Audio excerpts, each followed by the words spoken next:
36 वर्षपछि सिङ्गापुरलाई हराउँदै नेपालले रच्यो इतिहास। नमस्कार दर्शकबिन, म बिङ अलर्ट नेपालको समाचारदाता अङ्कित शर्मा सुवेदी।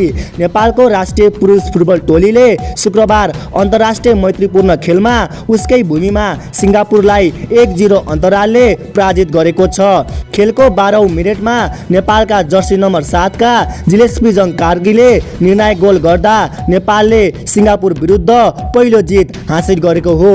यो नेपालको पहिलो जित मात्र नभई नेपालले सिङ्गापुर विरुद्ध गरेको पहिलो गोल भएकाले यो ऐतिहासिक क्षण मानिन्छ।